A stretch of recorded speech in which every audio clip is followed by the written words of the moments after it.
Welcome to the Retro Blood.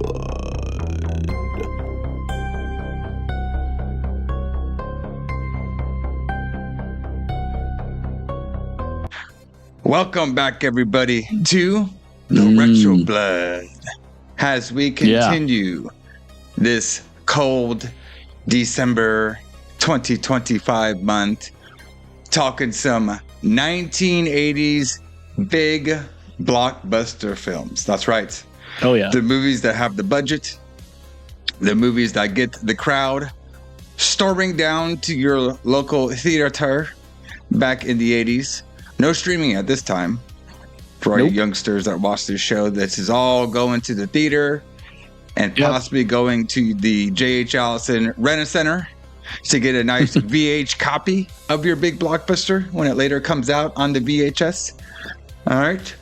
Because we are continuing this month talking arguably one of the greatest action films of all time. Definitely one of the most unique action films of all time, with a really heavy but great story, conflict, the Vancouver mountains with rocks and snow, all right, and all kind of explosions and badassery, because the Retro Blood is talking all about the very first Blood. Yeah, we are. Yeah. James. Yeah. I got a lot to say about this movie tonight. So this is a different kind of movie, right? Than we get later on. So yeah. Oh yeah. Here we are talking about Rambo, First Blood. Yeah. Well, this is a different one for a couple of things. Obviously we don't really do. We haven't. I don't think we've really done like an action film on this show before. Not really. A lot of horror movies will have like action parts to them, maybe a couple shootouts here and there. But I think that what's really unique about Rambo, or this first one, is the story behind it. It's not like a traditional action film. You know what I mean? It's not like badass guy goes in there, kills everybody, comes out with his body glistening in blood. No, it's not really exactly like that. Right. No, this had more of a story behind it, which I, for shoot on here on the Retro Blood, I don't think I've ever even seen a Rambo movie. I think I might have saw like Rambo 3. Or there was what's the Rambo movie where he just like shoots everybody down in a tank in like the jungle or something? I feel like it was like one of those, like, because they redone Rambo a bunch of times. Rambo, well, there's only 3. Well, no, there's 5 now, I guess. 5, yeah. But Rambo First Blood Part 2 is in the jungle. He goes back to Vietnam. In Rambo 3, he's in Afghanistan. Oh, okay. But I don't remember a tank and I think it was one of the one. I think it was like number 4. It could have been number 4. It was probably number 4. Yeah. So that's what I'm thinking. This movie is still is pretty realistic. Yeah. You know what I mean? He acts like a real person. He looks like a real person. He's not super jacked like he is in Rambo 2 and 3 and 4 and 5. And it has like a real story to it. Whereas the other ones are just pretty much just action movies. Yeah. Where he's superhuman and he just blows people up and kills them. He's kind of like he's like the 80s John Wick, basically. Pretty much. Like John Wick would turn into like that style of film. You know what I mean? Like the all action stuff. And I was going to say, before we get into the whole breakdown, because there's a lot to talk about when it comes to the making of this Rambo film. Yeah. But, just for a discussion between us, Alison, like in the 80s, man. I mean, who do you think was a bigger action star? The Schwarzenegger or Sylvester Stallone? Schwarzenegger. Is this just the thing, Schwarzenegger? Mm-hmm. Yeah. I don't know, man. Sylvester Stallone, he was up there though. Like, you know what I mean? Well, Yeah. oh man, that's a big debate because Yeah. Stallone did a bunch of action movies for sure. Yeah. Because I was going to say, well, Stallone did other kinds of movies, but so did Arnold. Yeah. You know, he Yeah, made Conan and he made other kinds of movies. Yeah, The Running He played Man. Mr. Free. Yeah, The Running Man. He played Mr. Freeze. Yeah. So I mean, it's tough because, you know, obviously the original Terminator came out in the 80s. And that was a big Yeah, for action sure. flick. But that was more like a sci-fi action flick. You know what I mean? Yes. Whereas this movie, Rambo, like you could see the story actually happening in real life. You know what I mean? Yeah. You got an ex-Vietnam vet who's the world has, you know, society has taken him out because at this particular time, a lot of the vets were coming back to America getting a lot of hate. All right. Yes. And it just a guy who was just trying to find his friend, you know what I mean? Somebody he can actually have a connection with. But most of his friends either died or they died because of the war, you know? Yeah. And it just so happens that some asshole cop who they did drop this storyline that they had in the books, but they didn't really do it in the movie where the cop is supposed to be from the war right before the Vietnam one. What was it? The Korean War. Right? Korean War, yeah. Yeah. Where like those war heroes were more respected. And he felt like the guys coming back from Nam and stuff like weren't like, you know, that's not the way you act when you come back from war. So there was like this whole like new guard, old guard thing going on. They didn't really explore that in the movie, but apparently that was a big point of the books. Yeah, like I will say that the book is almost completely different than the movie. Yeah. Like what happens in it is similar, like it's a similar story, but Rambo is a completely different character in the book than he is in the movie. And as we go, I'll kind of explain what I mean by that. Yeah. But this is one of those times, one of the few times when the movie is actually better than the book. In this case, the movie is way better than the book, in my opinion. Yeah, because the story is more of this guy just kind of like going through his trauma, and he's actually not trying to kill anybody. Yeah, even though he's made and bred to be like an ultimate killing machine, and it just these coppers in this town keep pushing and pushing and pushing, and the more they push, the more that they start to die on their own, and you know, this guy just basically just trying to defend himself while, you know, paying back, you know, the town as well, kind of towards the end. So it's a very emotional movie. It's a lot different. Like it's one of those ones that kind of get you thinking. And I thought like obviously the big part to this movie, which we'll talk about, was the end dialogue that Sylvester Stallone had at the end of the movie. I thought that scene was great. I mean, you talk about like realist. I did not expect that. I was like, oh shit, that's pretty crazy. Yeah, I mean, and see, like the thing is, like I feel like, I mean, we'll talk about it when we get there, but I feel like his dialogue or his monologue at the end of the movie, where you know the part where he's talking about it's not over for me, and then when it goes on from there, like I feel like that's a very like raw, like realistic portrayal of someone in that position. Yeah, but now people use that scene as an example of like how Sylvester Stallone can't act, but he actually can. He's a very good actor. Sylvester Stallone is one of the most underrated.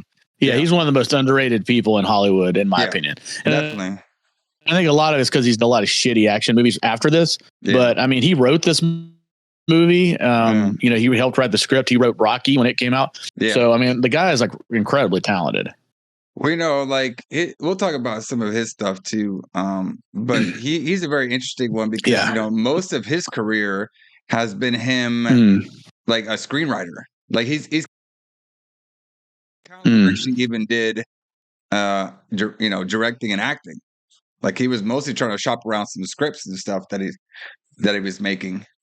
That's how he got, you know, Rocky made and everything. And his story is actually pretty interesting of how he kind of like broke into Hollywood. So, but let's get some stuff into it because we got a lot to talk about when it comes to the good old Rocky. Yeah. All right. The first of many. You mean Rambo? Yes, yes, Rambo. Rocky, Rambo. There you go, brother. It's all in the same thing. Even though, like, I will, I don't know. Like the Rocky character is definitely. I mean, Sylvester Stallone is probably known for like the Rambo and Rocky. I would say it was his big two. Even though I personally like that movie Cobra that he did. That shit was awesome. That was one of my I favorite action love movies. Cobra. Yeah, that was a great. Do you one. want to hear? A funny story about Cobra? Go ahead. If we have time, I'll tell you a funny story about. Oh yeah, Cobra. So Cobra started out as this to be the same movie as Beverly Hills Cop. Oh yeah. So yeah, because originally Beverly Hills Cop, the Eddie Murphy movie, was going to star Sylvester Stallone, and Stallone came up with a story for it, and it was going to be more action oriented and not comedy. And then they changed it to where they wanted it to be a comedy, and then they got Eddie Murphy to play the part of Axel Foley. So Stallone took his idea for Beverly Hills Cop and turned it into Cobra. Mm-hmm. So originally they were the same movie, but I thought that was funny. I think he also said it later on in interviews that he thought like Cobra could be like kind of like a Rambo. It could have like more movies based on the story, or the universe or whatever. But let's get into some of this stuff. That's pretty funny now. But so who booked this shit? We're just gonna get right into it. Obviously, Retro Blood, we're known to talk about what's going on in the world of pro wrestling and the metal. Like I said before on our Batman episode, we're probably gonna not do that for this month, just because there's a lot to talk about when it comes to these big blockbuster movies. Like there's so much stuff written about it. There's so many interviews about them. We just won't have that much time to talk about the wrestling, the metal. That will come back probably in January. Because when we do these B horror movies, sometimes there's like nothing about them because nobody knows anything about them. But when it comes to these big blockbuster, everybody knows every detail about the fucking movie. Right. We know everything about these, so we can talk for hours if we want. We can talk for hours, but we'll condense it. We'll just give you the good hits. All right, over here at the Retro Blood. All right, so obviously, First Blood, Rambo, John Rambo, was a book series. Yes. Okay. Well, it was one book to start with. Yeah, one book. Yes. Yeah. And then book. Yeah. When they made this movie, there was one book, and then I think the guy wrote other books later. Yeah, David Morrell. Yeah. Right. I think I'm saying his last name right, Morrell. He's the one who wrote First Blood. Okay, 1972. Okay, and the book is vastly different than the movie, but it still has the same characters. Like John Rambo is the guy; he's still a Vietnam vet, going through the PSD. Now, the big difference is Alison and I think there's like two. I think there's two big differences, maybe two or three big differences from the book from the TV show. Number one is the John Rambo in the book is not hesitant to kill the cops. He kind of just like kills them. Like unlike this Rambo, like it kind of like he's hesitant to kill the cops. But he just kind of like by misfire or stuff happens, they will like kill each other almost. You mean in the movie? Yeah, in the movie, yes, but in the book, like the John Rambo in the book he kills some of the cops. Yeah, so the Rambo in the book is way less sympathetic than this character is. Like he kind of wants to kill the cops and kills them on purpose and their dogs and everything with them. Yeah, like he kind of takes. I think the John Rambo, the John Rambo in the book takes it out more. He takes it out more on the town than this Rambo does. So the cop, pisses him off, and the cop, like I said, had that Korean War background. The cop pisses him off. They do a lot of the same stuff. They bring him to the jail. They try to cut him and stuff. But when he escapes and stuff, he like actually will kill some of the towns. So that's the big thing is the killing. All right. Number two was the sheriff.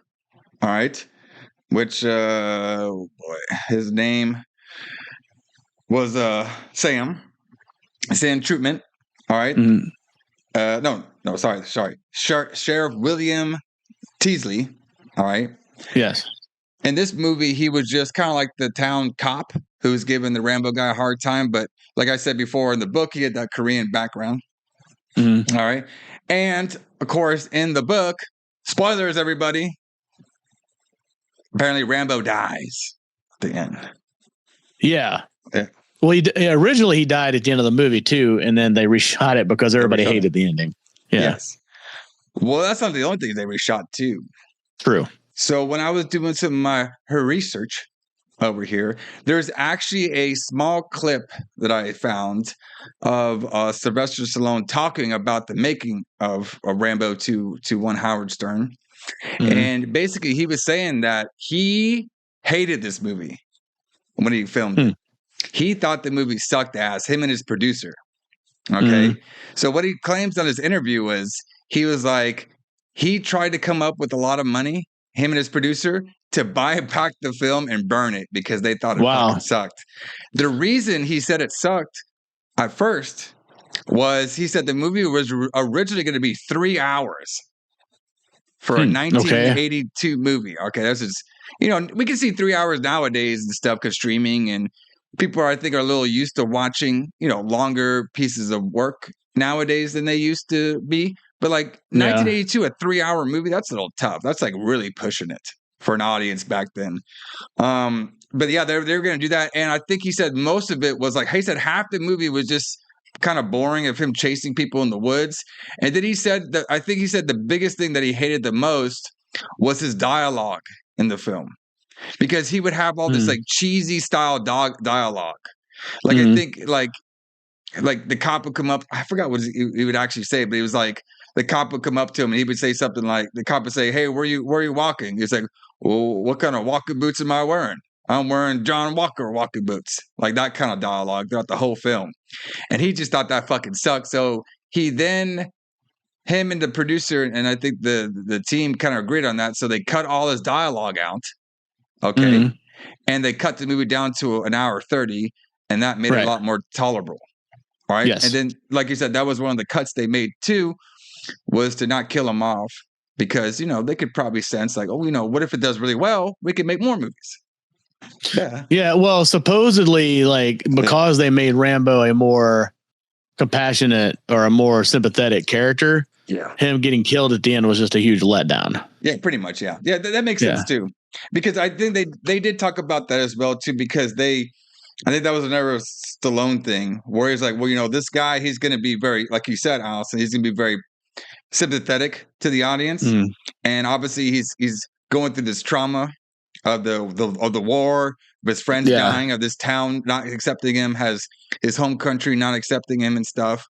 And the people are just picking on him for no reason. He just wanted to go have a bite to eat in this town. And they said he couldn't be in here. Yeah, he fought for them in the war. You know what I mean? So I think that, and then him getting killed off at the end would just that would have been a lot more of a letdown. You're right about that. So I think they made the right calls. So absolutely. So the film was directed by Ted Kochik, all right, and co-written by Michael Teasle. All right. William Sachem and Stallone, based on the 1972 novel First Blood. Okay. Let's see. Of course, this is the first installment. All right. So it says, go ahead. I was going to say, but at the time it was, so now we look at it as the first Rambo movie, but at the time it was just a movie and it was just called First Blood. It had nothing. Yeah. It was not called Rambo. Like Rambo wasn't in the title at first. Yeah, it was just called First Blood. Yeah. And then they made a franchise out of it, but which is how you can tell the difference. Like when you go from Rambo 1 to Rambo 2, there's a huge difference. Or First Blood Part 2 there's a huge difference in tone. Yeah. But so. And to be honest with you, like we talked about this before on our horror movies. And I think this kind of goes with almost all of movies in general. A lot of their early 1980 films were still kind of like their set 1970s predecessors, where I think there was a lot more thought into the story, more than let's see the craziness on screen. I think when it's kind of like the same thing with the horror movies. A lot of the beginning of the 1980 to about 1985, a lot of these horror movies would have gore on them, but they would also rely more on the story, like the creepiness of the story. If you even take the original Friday the 13th and stuff, there's barely like any blood or killing at all. You know what I mean? Right. even like Halloween 2, you know what I mean? Like Halloween 3, you know what I mean? Like they're just more of the story. But yes, once we get to 1985, then we get all the here's all the slime that we need now. Right. You know what I mean? Here's all the pizzazz. Hey, look what the art studio can do. You know what I mean? Right. So Exactly. I'm pretty sure it was the same effect when it comes to action movies. So that's why I'm guessing that's why the first Rambo, the second Rambo were completely different, because the tone of Hollywood was changing that way. For sure. And it was around that time too, because it was like 85, I guess, when First Blood Part 2 came out. And that's the time when all that started changing. Yeah. Where you truly get into the 80s. You get, their 80s movies, instead of it being like, still a holdover from the 70s, like you were saying. Like this feels like a 70s movie in a lot of ways. Definitely. Definitely. This is definitely the ones you could tell that's like still has that tone with them. Right. All right. So a couple things. First Blood was released in the United States October 22nd. 1982, October release of an action film. I like it. That's it's nice. Initial reviews were mixed, but the film was a box office success. Like I said, we're talking big blockbusters here. It grossed 163 million. All right. And became the 13th highest grossing film at the domestic box office for the year and the 7th highest grossing film worldwide for 1980. In 1985, it also became the first Hollywood blockbuster to be released in China. So China got this movie in 1985, holding the record for the largest number of tickets sold for an American film until 2018, which it doesn't tell me which film that was, which I'm guessing that's probably like what, Avatar? You fucking know. Maybe, from 2018. That sounds about right. So since its release, it has been praised by critics, many highlighting the roles of Stallone, Denham, and Craig, and recognizing it as the initial film in the action genre. Influential film in the action genre, which I would say so. I mean, there's definitely, besides the... What do you think? I mean, like a lot of action films, like we think of them as just some buff dude going down, mowing down people. But there is a lot of action films that do kind of follow this model. You have the sympathetic character who just wants to live his life and be a good old citizen, but then somebody has to come around, start fucking with them, and then he has to kill everybody because he's a badass. Right. All right. We see it time and time again. You know what I mean? Like that's like every what's that dude from Hobbs and Shops? What's that dude with the bald head name?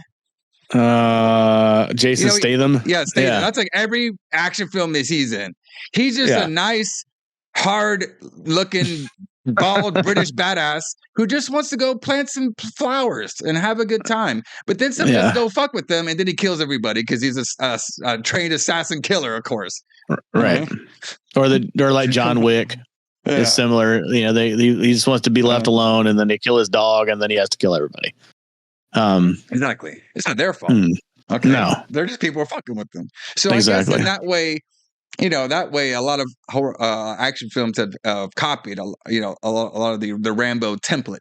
All right. Sure. But the thing that they get away from is the realism of the actual like conflict. You know what I mean? Because if you look at it, like I thought it was really interesting part of the film where the sergeant, Rambo's captain, was like, "Hey, this guy he could probably wipe all you out. This guy's a fucking trained, military. I'm not sure what offices they had in Vietnam, but he's a trained assassin, basically. He was a Green Beret. Green Beret, yes. We had this guy out in the fucking jungle eating shit and stuff." Right. Many torture, and he still wouldn't give up stuff. He still kill people. You think your fat slob is going to do anything? No. All right. So, but then you can show the restraint that the guy had. You know what I mean? So it's a very morally good film while having good action on it. I really enjoyed it. So yes. Let's see what else we got here. All right. So let me do some production on here. There's a couple fun stuff. All right.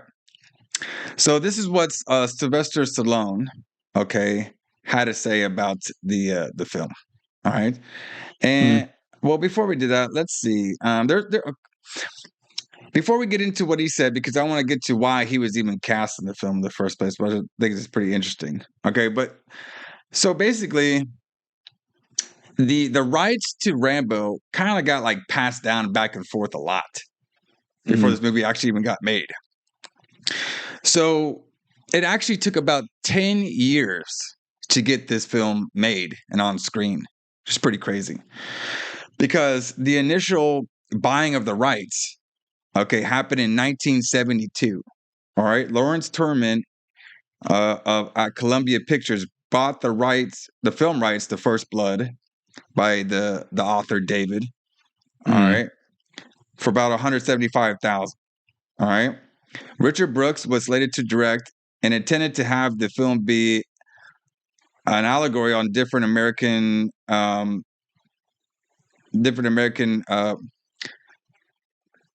showings of like World War II and Vietnam War. All right. Right. With Sheriff Will Teasle portraying more sympathetic in the novel, the film would have ended with Teasle ordering his men to drop their guns to try to reason with John Rambo, who would then be fatally shot by an unknown assassin. All right. Or segment. Brooks planned to start filming First Blood in New Mexico in December 1972. The film did not proceed because the Vietnam War was still underway and Brooks left the project. All right. So after all that happened, John Calley purchased the rights at Warner Brothers Pictures. All right. With the thought of casting either Robert De Niro, could you imagine, or Clint Eastwood, weird. brother.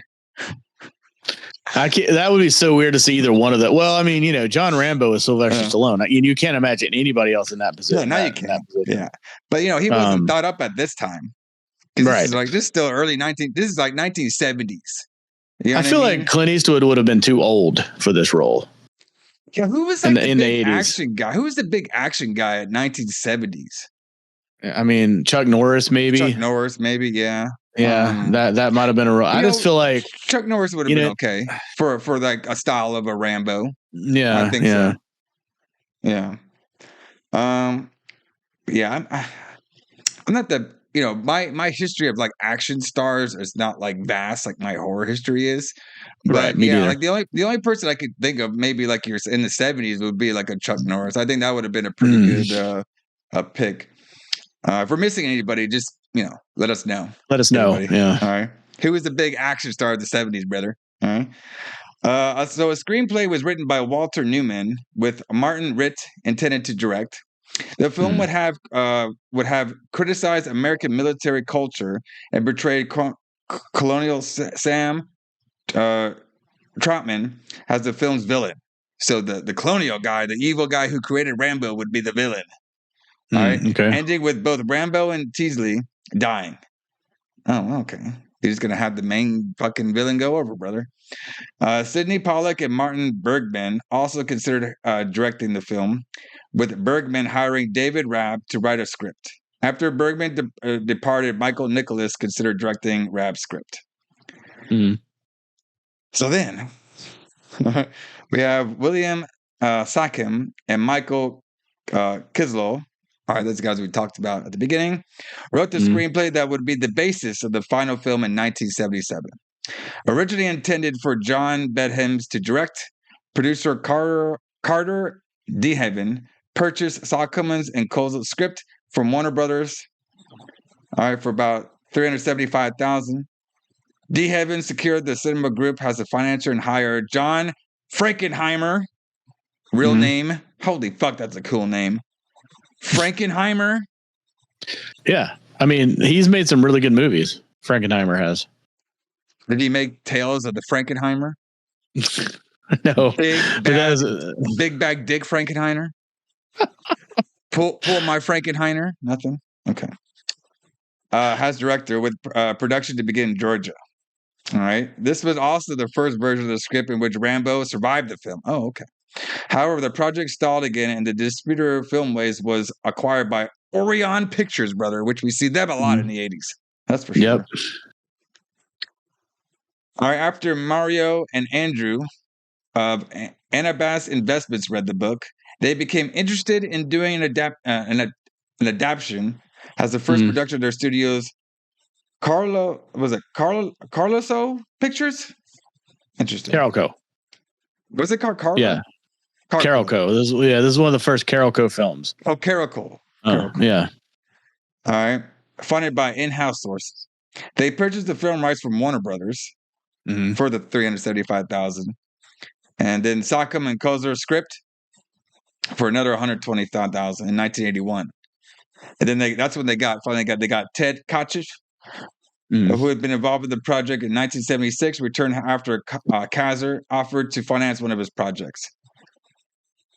Kotcheff offered the role of John Rambo to Sylvester Stallone, so that's how Stallone got it. Was from the actual director. All right, and the actor accepted after reading the script through in one day. And the reason that Stallone liked the script because he liked the kind of like the trauma dynamic on there. He thought he could do a pretty good job with that. Yes, and I agree, he did. So let's see. Various scripts adapted from Morrow's book have been pitched to the studios in the years since its publication, but only Stallone's involvement prompted its production. The time since the end of the Vietnam War and Stallone's star power at the Six of Roxy enabled him to rewrite the script to make the character of John Rambo more sympathetic. So, go ahead. Yeah, I was going to say, and also like it's timing as well. Like it was hard. It would have been hard to make a movie like this. Like you kind of mentioned, like its proximity to the actual war ending. It was kind of hard to make a movie like this. But I saw us in a documentary that David Morrell, the author of the book, said that he was influenced by this because he was a college professor, I guess, during and he was teaching some kids that came back from Vietnam. And he said that they had a really hard time accepting him as an authority figure after all the experiences that they had. So that's what influenced him to come up with this Rambo character. And Rambo was just called Rambo in the book. The John Rambo idea came from this movie. Like they named him John Rambo in this movie, by the way. But yeah, so basically it was kind of hard to make a movie like this in the 70s because people were still too sensitive about the war. Even in the 80s, they were too sensitive, but a lot of people were coming from that time and wanted to make movies about it. You know, like a couple of years later, there would be a ton of Vietnam movies being made, like in 85, 86. This was a really, really early one.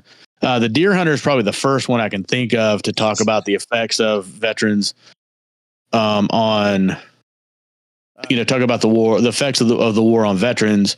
But this was probably maybe the second or third one that I could think of. Yeah. So that's why it took so long to get this made, is because you couldn't make a movie like this in 1975. It was just too new and too raw and that kind of thing. Yeah. Later on, we would get a lot of good like World War II movies, obviously Vietnam movies. One of my favorites is Full Metal Jacket. That's a fucking good movie. That's a great movie. Kubrick, Kubrick, brother. It's one of my favorites. So a couple things. So Stallone. Yeah. You know, he was the one who kind of wrote the because like we said before at the beginning, the Rambo character in the book, you know, killed about 16 people, I think it was on here. And he didn't really have a problem killing the people. Stallone was the one who wanted to make him more, you know, sympathetic and not kill anybody. All right. That was one of the things that he changed in the script. And also too, he was a big advocate of, you know, of not dying, because he actually, like you were saying, they actually filmed the scene with him dying, and they showed a test audience, and because of that, you know, it was kind of more of a downer film, so that's why they kept him alive. Okay. And another changes too was also Stallone added in the survival knife, that big ass knife. Yeah, that's not in the book either. That's not in the book either. Which is a really cool looking knife. All right. And then Stallone did a estimated 7 revisions of the script. All right, Kotcheff requested further work be done on the script, which was performed by Larry Gross and David Gueller when he was developing some of the screenplay. All right, before, you know, everything was going on. It said Rao developed his screenplay with Al Pacino in mind for the role and had several conversations with the actor. He wanted to portray Rambo as a force of nature after seeing the film Jaws. There you go. That's weird. I mean, I could see Pacino in this role in a way, but I couldn't. I just it's weird to think that he compared this to Jaws. Like Jaws was an influence on this, but I guess it was. It was an influence on everything apparently at the time. Yeah, you know what I mean. I don't know. Al Pacino. Ew. Oh, did he make Scarface by now? No, that was later on. No. Scarface would have been about this time, probably. Yeah, I know he did that cruising movie too that we did on the show. Everybody check it out. Yeah. Good movie. Cruising. I don't really see Al Pacino as like an action guy. You know what I mean? Like, I guess he can. Like at this time, he probably could have pulled it off, but it'd been vastly different. Well, yeah, it would have been very different. But also, like as we're going to see when we talk about this, like he's not. The super over the top action stuff's not really in this movie. Yeah. I mean, the most action thing that he does is ride the motorcycle. Yeah, and like most of the time he's like covering up. It's not like he's showing off his glistening muscles or anything. I don't think he does that until like number two. Yeah, and he's not even like super jacked in this. I mean, he looks like a normal person. He doesn't look like Hulk Hogan. Yeah, exactly. Right. We'll get the big jacked up dudes later, brother. Right. All right. We don't get Stallone jacked until he does the fucking Expendables when he's older. No, he's definitely jacked by then. He's like super jacked at that point. Yeah, he's bigger. I mean, I don't know if you saw those pictures recently of him getting that award, but he's like a refrigerator. Like he's bigger now than he's ever been, and he's like in his 70s. 70s, bro. It's crazy. Yeah. But it says on here, Pacino decided not to be involved because he found the story too dark. After requested that Rambo be a lieutenant was dismissed by the producers. Yeah. When Bayham... go ahead. I was going to say, because Scarface is not dark. Boy, this is way too dark. Because this script, remember, this script was when Rambo was kind of like the book where he was crazy. Well, you know what I mean? Okay. He was killing everybody. All right, this is not the... Remember, Stallone's the one that made all those sympathetic changes. Right. Well, that's true. But I mean, in Scarface, which came out the next year, he chopped somebody up with a chainsaw in a bathtub, but this is too dark for him, I guess. Hey, brother. All right. He was on cocaine, man. What do you expect? That's what he expects, right? Yeah. That's it. That's the excuse, I guess. Yeah. All right. So when Bedham was considered as a director, he wanted to cast John Travolta as fucking. Now that would have been fucking weird. Say what now? Beham wanted to do what? John Travolta. Yeah, John Travolta. I cannot. That shit I cannot fucking imagine. George C. Scott has Trumpman, and either Gene Hackman or Charles Durning has Teasle. Frankenheimer, my boy, considered Powers Booth, Michael Douglas, and Nick Nolte as Rambo before casting Brad Davis because of his role in Midnight Express. So he originally cast Brad Davis. I guess I could see that. Midnight Express is a great film, but I guess I could kind of see that. But I don't know. I think it's hard for me to see anybody in this role except Sylvester Stallone now. I just can't imagine any of these people doing this now. But yeah, fucking John Travolta. That's been fucking weird. And at some point they were going to cast Dustin Hoffman as Rambo. Yeah, that was the next one. And he turned it down. He turned it down. They offered it to him and he turned it down. That's just fucking weird. The guy that played Rain Man playing Rambo was just fucking weird. All right. So the filming in this one actually took place in Fraser Valley of British Columbia. I don't know why I thought it was Vancouver, but it's it's close enough. Yeah, Vancouver is in British Columbia, right? That's right. Yes. Yeah.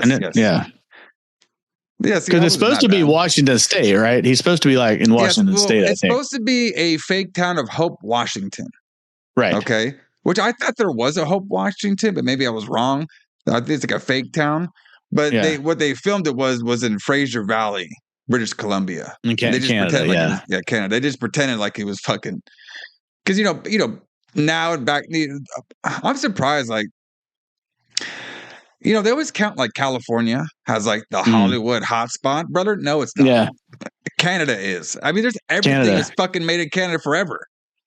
Fuck everything. All right, so they shot the film on a $15 million budget. which obviously they made their money back. Yes. From November 15th, 1981 and until April 1982. So that means it was cold as fuck. Yeah. So he was shooting in Canada with a sleeveless shirt on the entire time. Okay, so some fun stuff that Sylvester Stallone said about in that interview. He said one thing, obviously it was cold as fuck when he was filming because, most of the film is outdoors. You know what I mean? Yes. Like he's hiding from these people in real fucking, it's not like there's some CGI fucking forest he's in. No. In like 1981, that's a real fucking forest.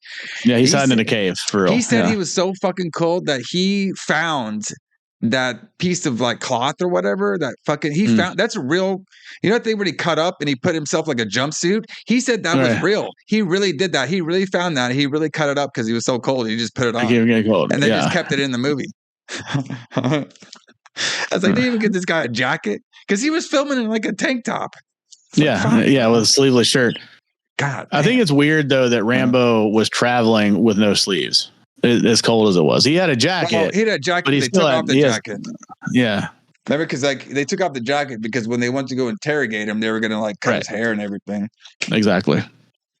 Well, I think the funny part was he was walking around British Columbia in November or December, definitely December time because it was Christmas, with a light jacket on. That motherfucker should have had like a hoodie. You know what I mean, with the fucking fur on it. You know what I mean? That's why I'm saying it's weird. That doesn't make any sense. That he's walking everywhere, but he's not wearing any more warmer clothes than that. Exactly. But I don't know, bro. There's no way you would have caught me that in Buffalo. Hell no. Me?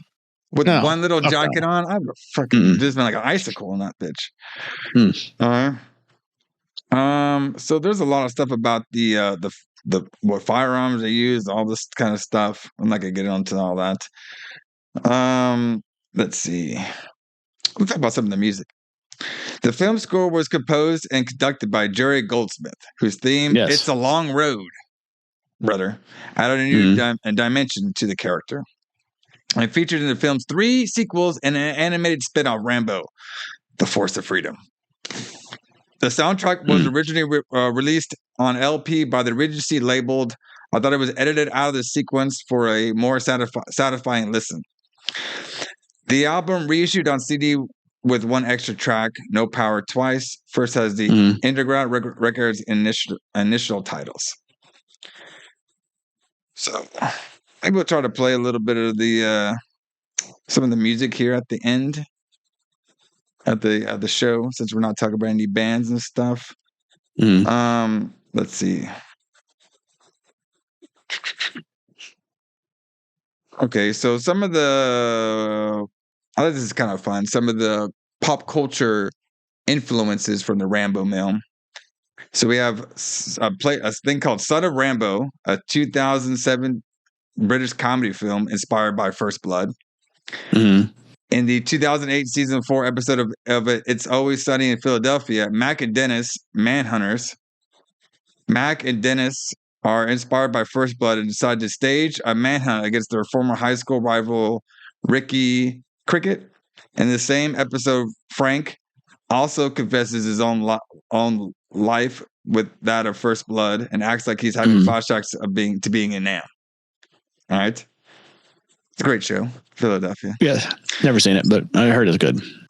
In 2017, you never seen Sunny in Philadelphia? Never seen it. I've heard it's funny though. It's good. It's good. Not every episode is. It's a good binge watching comedy series. If you ever want to binge watch a comedy series, that's a good one to do. Okay. In 2017, It's a Long Road was used in the video game South Park: The Fractured But Whole. It appears when the player is killed and receives a game over. That's funny. And the Mountain Goats released the song First Blood on August 19th, 2022 as part of the album Bleed Out, a reference to the movie. Okay. You ever heard the Mountain Goats there? They sound familiar. I'm not 100% sure if I'm familiar if I know what they sound like. Maybe we'll play them at the end of the show for all of our the Mountain Goats. Yeah, the Mountain Goats First Blood. Okay. First Blood, brother. So, all right, before we get into the breakdown of the film, I just want to talk about what Sylvester Stallone said a little bit about why he changed up the character and stuff. Really fun. He said the original Rambo was so bloodthirsty. The story was so hard, so terrifying every step of the way. I think that's the one reason the book took so long to get done. Mm. What I did with Rambo was try to keep one foot in the establishment and one foot in the outlaw of a frontier image. I wanted him to be accepted by the mainstream, but also be a criminal. So he had some strong patriotic views, and he loves the system. He just doesn't like a lot of the people who live and work in it. So I think that explains the character that he portrayed pretty well, I would say. Yeah, I agree with that. So, all right.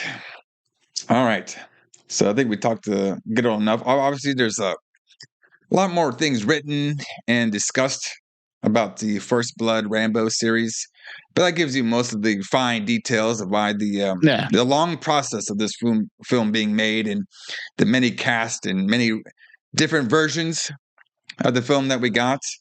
But I say let's get into the full breakdown of the First Blood.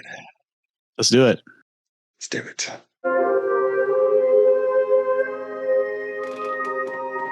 John Rambo, a drifter, just passing through their town. Morning! Headed north or south? North.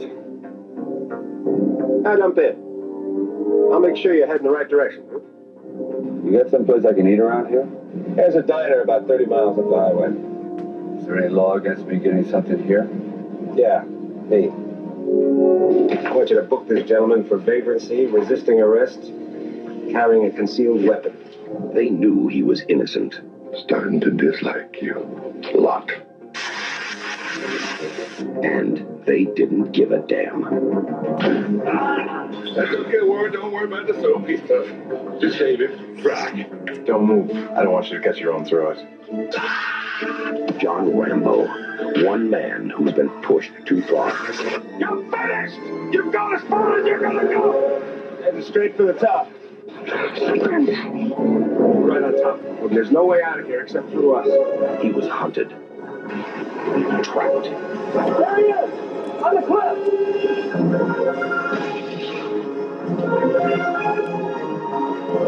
And forced to fight back. Don't push it. Don't push it. I'll give you a war you won't believe. Teasle, you and all your men couldn't handle him before. Now, what makes you think you can handle him now? Because God knows what damage he's prepared to do.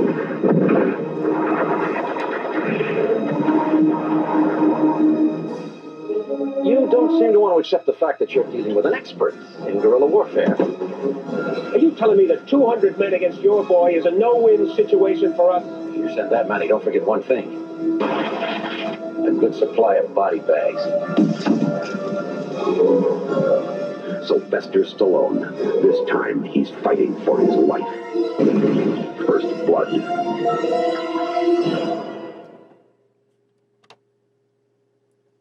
All right. So we're back. We have the opening scenes. Mm-hmm. All right. Of Stallone walking down that country road. Mountains in the back. All right. Good old Washington. We're in Hope, Washington, aka British Columbia, Canada. Yeah. All right. He's walking through this land of snow and mountains and land, living off the land. All right. In a tank top. And he's not in a tank top. Is he in a tank top in his friend? He's in his jacket. He has his World War jacket II on, but underneath it, he has it's his Vietnam jacket. Well, he is a Green Beret, which he doesn't feel cold there, Alison. That's true. You're right. I mean, they're tough sons of bitches. Tough, right? Mm-hmm. So I thought this scene was pretty. I mean, this whole movie has this moral points that are just pretty crazy and for the time. So he's basically looking for his squad mate, one of his best friends from his unit. All right. Yeah, Delmore. Delmore Berry. All right. Yeah, Delmore Berry. So he goes to Barry's, house or land or whatever. And he talks to his lady, I guess I don't know if it was the mom or sister or one of the two. And I thought that was his wife. His wife? Okay. And she doesn't really want to tell him at first. And he's like, hey, I got his picture of him and stuff. Me and him are really, friends from the war and stuff. I would like to talk to him and stuff. He said, if I'm ever in town to come visit him. And she was all like, well, he died. And you could see his face is like, what? What the hell are you talking about? He died. He's like, yeah, he got cancer. It's probably something from the war brought it back with him. Right. And this is alluding to the Agent Orange that a lot of like Vietnam vets and soldiers got exposed to during the war, which had a lot of lasting effects on them, like cancer, death. Some of them would even pass them down to their child. Which is also a storyline that they used in Stranger Things as well too. All right. And it's a real like gas and chemical stuff that really messed up a lot of people coming back from that war, which is crazy. Yep. Like it's crazy to think like you would go down there and you'd be subject to death. All right. And then you would come back and then you can just come back by something that your own people were dropping on you. It's fucking crazy, man. So, there's a whole thing about the Vietnam War. It's been discussed, I'm pretty sure, with more history buffs than ourselves and stuff about if the war was good for us or not. That's not something we really do on this show, but it is. We do bring up the facts that they did get. It was a horrible time period for the soldiers there. That's for sure. So basically, during this, Rambo leaves, and obviously, you could tell. I mean, this is a movie like we're talking about Alison. Like it's like you could see a lot of the real life. I mean, I could probably see a lot of military because I have a lot of military friends. I was obviously never in the military, but I do have a lot of military friends, and I know by talking with them, you do make very special bonds with your military squad people. You know what I mean? Because you're out there risking your life and protecting, yourself together. That can create like a very strong bond. So and especially if you're coming back to the States where you're not praised at all. Like, right. I think we say that Rambo was even saying he would, later on at the end scene, he said he was getting off the plane. People were like spitting at him and telling him like, you're a fucking piece of shit. And he's like, well, what the hell? I was just at this war trying to protect America. You know what I mean? So it's pretty crazy. And like, so you could tell the distraught on his face while he's walking through the town. All right. So of course he's walking through the town and a cop comes. All right. Yeah. Sheriff Will Teasle spots him walking in. He comes to him. He dislikes Rambo's appearance. Right. Okay.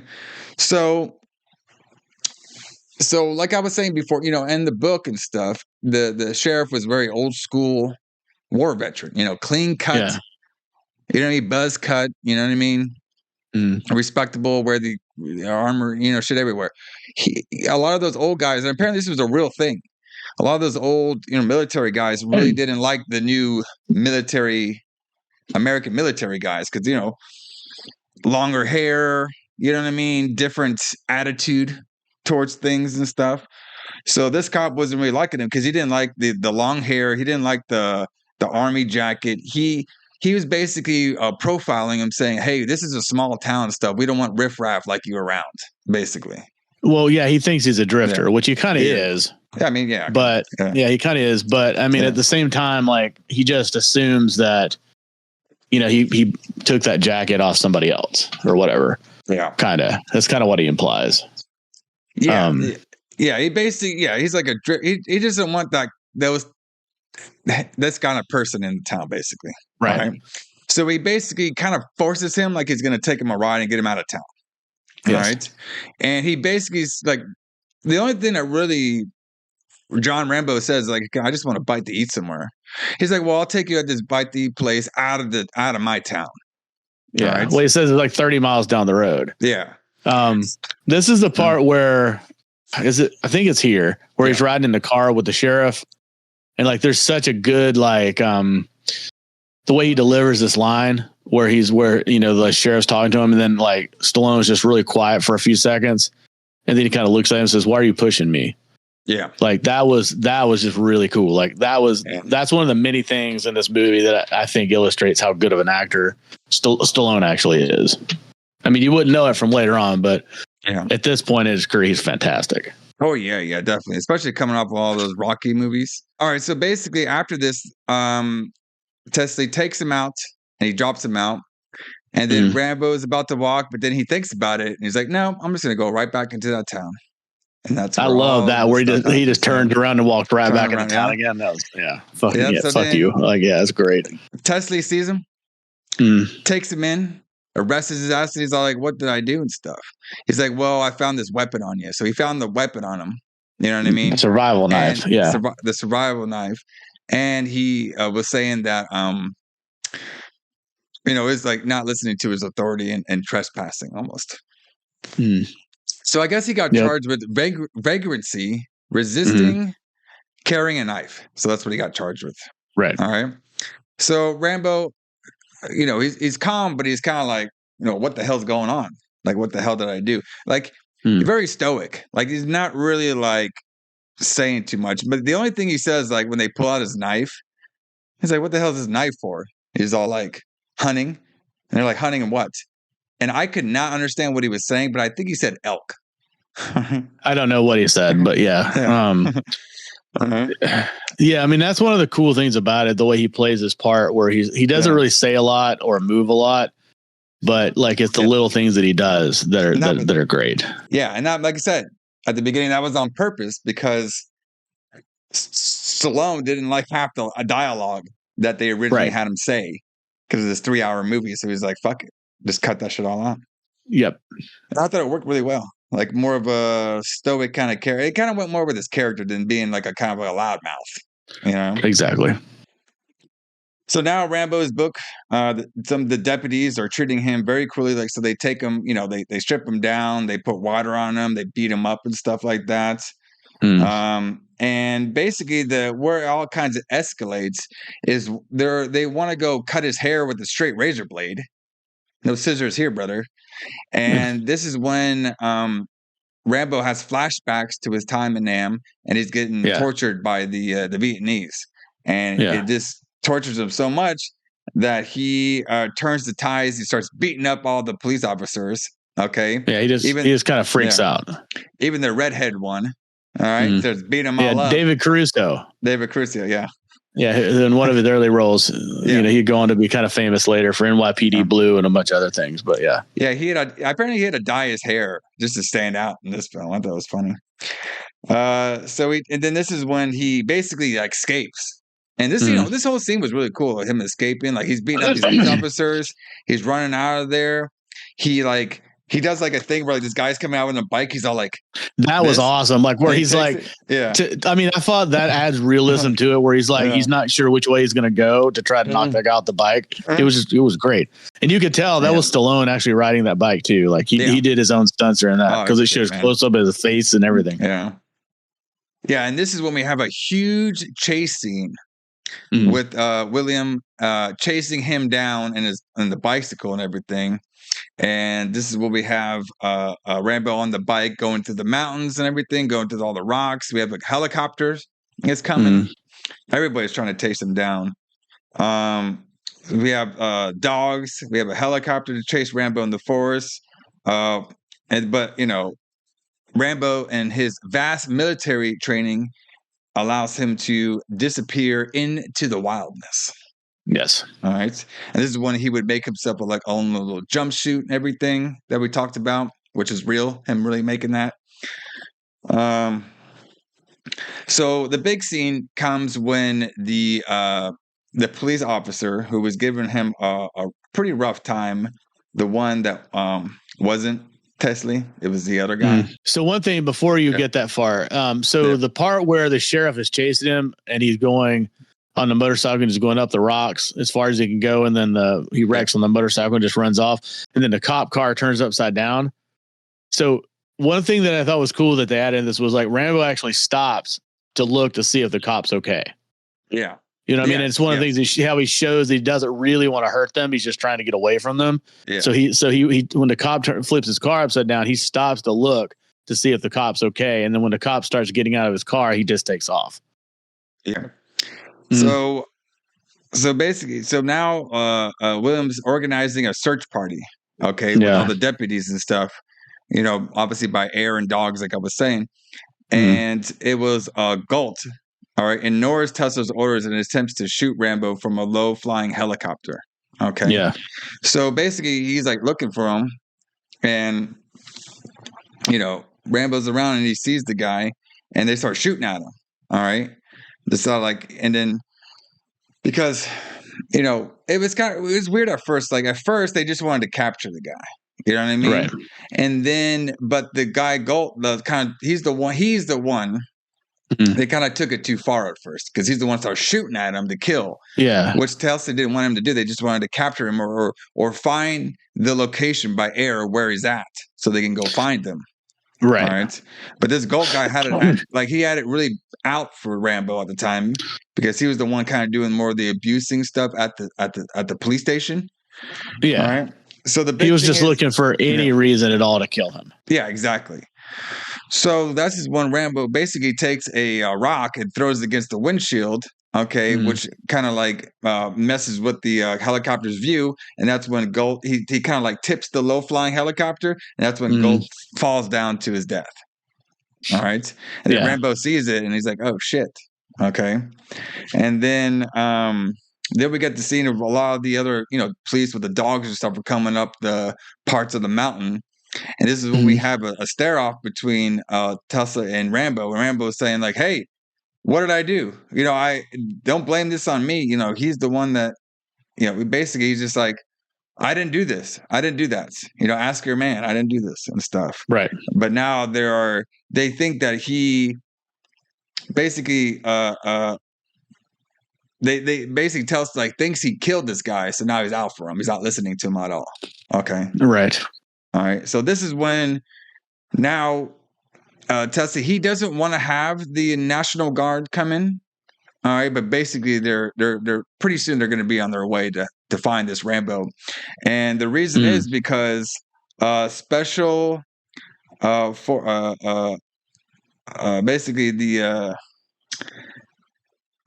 Rambo's like head guy came in. All right. Troutman, Colonel Troutman. Troutman comes in, and he's basically saying that Rambo is Green Beret Special Forces. He is trained to do this. Go ahead. Yeah, but they knew this before that because remember, like David Caruso's character looks him up and basically says, "You fucked up. Like you picked the worst guy to fuck with. This guy could kill all of you." And then Troutman does come and he outright says that he's like he could kill all of you if he wanted to. Yeah. Yeah, I mean, he basically says if he wanted you dead, you would all be dead. Yeah. So a couple things happen.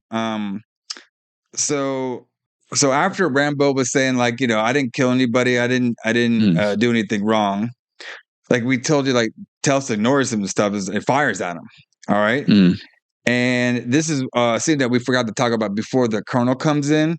Was Rambo disables all the officers, and he puts a knife up to Tesla's throat. All right, and warns him, just says, "Don't push it. I could have killed you all." All right, but he didn't. And this is when we find out, or they find out, that he was a Green Beret. All right, they're probably going to be calling in the National Guard. All right, and this is when we have the Carnival Sam Troopman arrives. And you said you're going to need a good supply of body bags if you want to go after this guy. All right. So Truman tries to de-escalate, and it says Rambo will not stop unless he's handled properly. All right. So now this is when we have the good old the good old mind part. Okay. So Rambo's hiding in an abandoned mine shaft. Okay. Yeah. And this is when we have a couple of the National Guard troops. They're all looking around everywhere, like the guards. Everybody's looking around all the forts and stuff for Rambo. But these ones find him basically in the shaft with a rocket launcher. Okay. Yeah. And then they decide to fire the rocket launcher into the cave. And of course, Rambo sees this before it happens, and he basically survives by going underneath the rubble. But this is when the whole National Guard and everybody now thinks that Rambo is now dead. So now we have this whole scene where everybody's checking out the forts and stuff. They all think Rambo's dead. You know what I mean? And even the colonel at this time is kind of thinking like, oh shit, maybe they really did get him. You know what I mean? At this time. So this is when the we get some scenes of William and stuff, talking about the Rambo situation. If it was like, who kind of started this and who didn't start it and stuff. They kind of were talking about that a little bit. All right. So while this is also happening, we can see that Rambo he kind of like falls onto this nearby creek and he's kind of under this cave and he's going through a bunch of rats. He made his own fire and stuff. He's basically trying to find an exit to get out of this cave that he's like stuck in. All right. Right. It's pretty crazy. And apparently they originally were supposed to have bats in the cave to make it a bat cave, but they couldn't like afford all those bats. So they got rats instead. So we had the rat cave and not the bat cave. Yeah, I thought the rats were creepier though. Like with the rats, like him fighting the rats off. Yeah, that was better.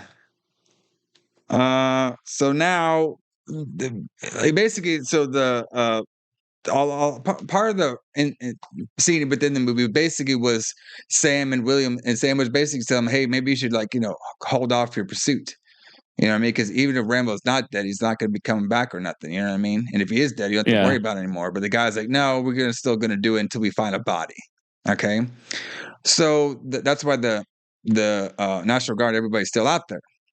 So when Rambo escapes the rat cave, okay, he actually takes over. He gets into one of the trucks. Okay.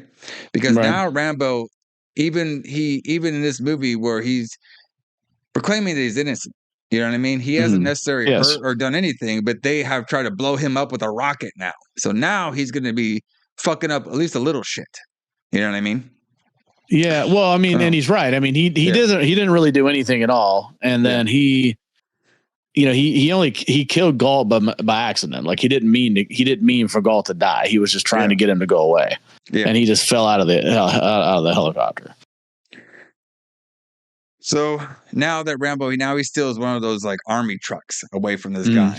Okay, so now he's in a possession of that, and he's heading up to not an abandoned gas station, but he's heading up to a gas station. Okay, that's nobody's working in there. All right, a closed gas station. So now Rambo's creating the distraction by exploding the gas and the truck, cutting power to most of the town, and destroying a gun store. All right. He also did that too. And I was like, man.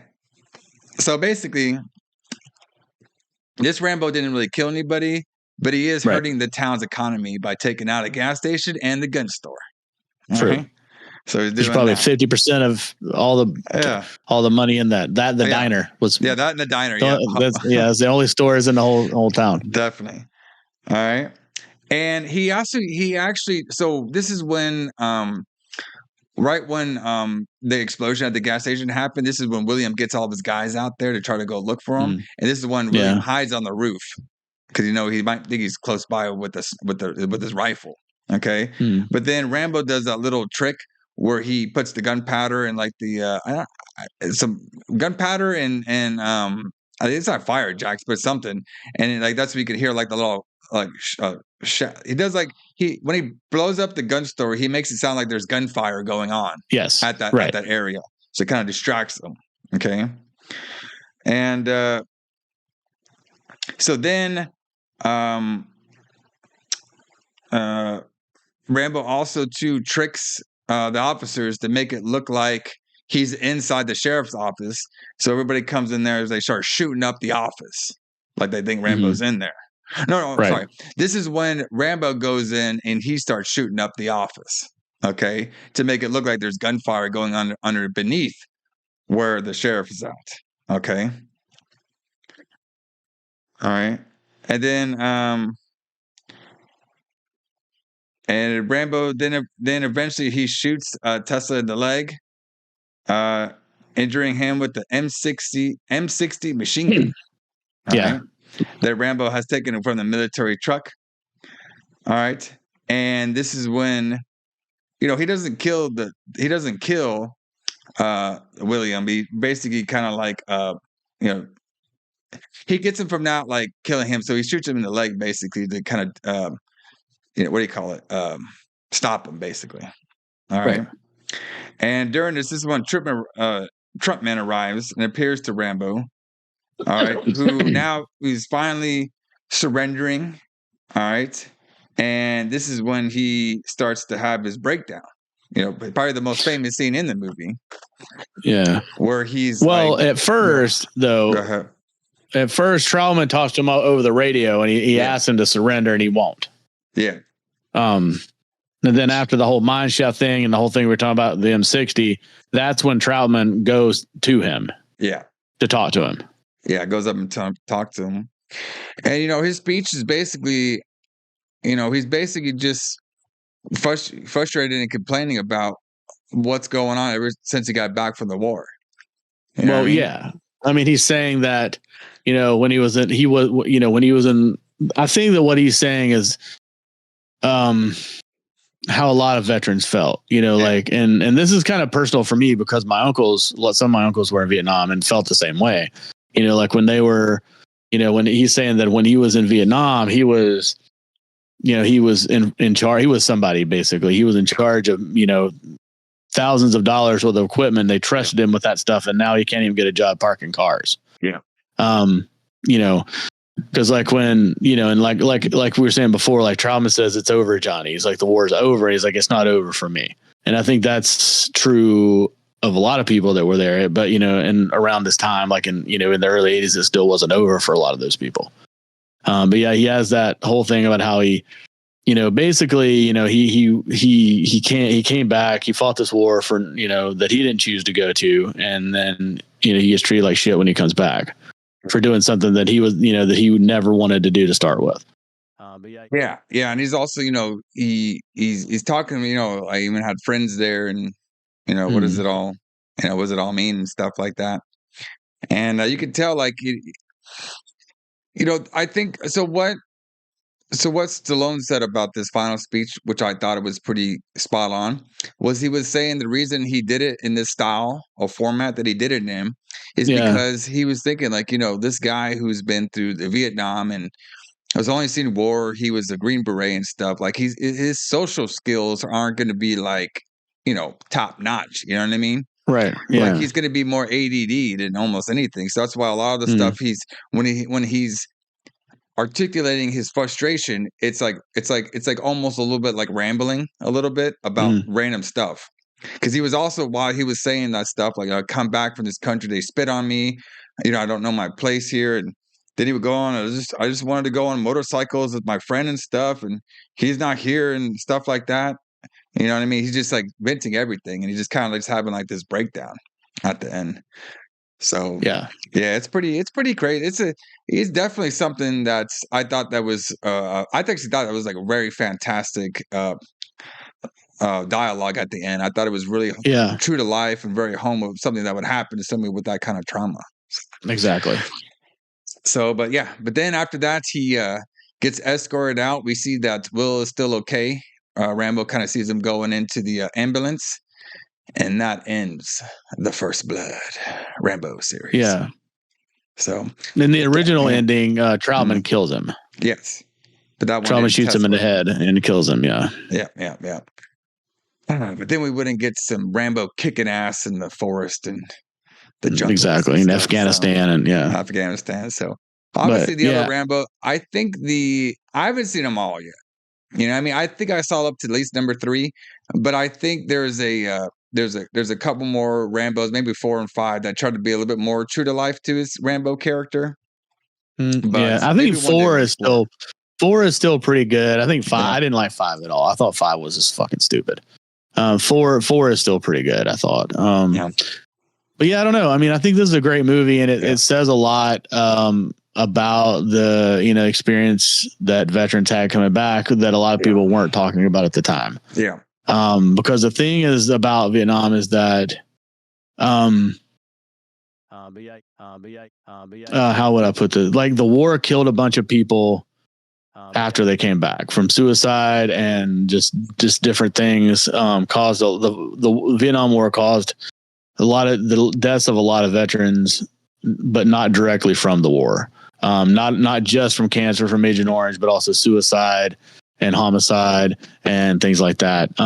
So this was like, I would imagine that when this came out, this was probably a pretty eye-opening thing for a lot of people. You know, like the one of the first times they'd seen something like this on film, probably. Yeah, definitely. It definitely had like a message to it and stuff, and it can definitely go in that category of kind of like wartime films in a way. Even though it wasn't really in a war, it's kind of like the aftermaths of a war that could happen to somebody. So, but everybody, I hope you all enjoyed it. Like I said, we're doing something different this month. We're getting away from some horror films and talking some big blockbusters. Was this Rambo one was definitely a big blockbuster there in 1982. All right. Yep. But join us here again on the Retro Blood on Christmas Day. Yeah, that's right. Our schedule is weird this month. We're on different days. Yeah, we're on different days. Hey, man, it's the holidays, brother. Me and Alison are busy men out there. We got to do what we got to do, brother. All right. We got to make our gingerbread houses and visit our Krampus parties and go Christmas light looking and dark stuff, beer drinking. And we got a lot of shit to do in Christmas time. Yeah, we got a lot of shit to do. We'll bring the stout back for our next episode because that's going to be our Christmas episode. That's going to be released on Christmas. So I hope you all check us out. And we are going to solve the mystery out there. Is Die Hard 1 a real Christmas movie or not? We'll settle the debate once and for all. Yeah, we will finally do it here on the Retro Blood. We will tell you if Die Hard's a Christmas movie or not because we're reviewing it on Christmas while we're drinking some stout beer. I'll probably be back in our studio.